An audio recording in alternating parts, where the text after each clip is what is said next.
Jokić se divi srpskom 16-godišnjem čudu od deteta. Nikola otkrio i zašto je tako malo igrao na All-Staru. Nikola Jokić je ovogodišnji All-Star vikend završio sa simboličnih 5 minuta u prvoj utakmici, dok je drugu u potpunosti proveo na klupi za rezerve. Jokić je prokomentarisao i vest da je mladi srpski košarkaš Nikola Kusturica postao najmlađi strelac Barcelone u istoriji ACB lige. Video sam šta je uradio. Pratio sam ga malo kada je igrao za kadetsku reprezentaciju. Uzeli su zlato, igrao je stvarno dobro. Naravno, znam celu priču o njemu i Barceloni. Mislim da je sjajno što još imamo velike talente u Srbiji, što naša zemlja još proizvodi vrhunske potencijale, iako on ne igra za srpski tim, rekao je Jokić.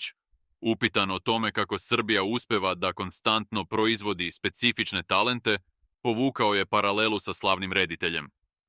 Ne znam, mi smo očigledno talentovana nacija kad je u pitanju košarka.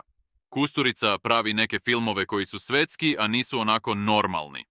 Mislim da smo mi zemlja koja je originalna.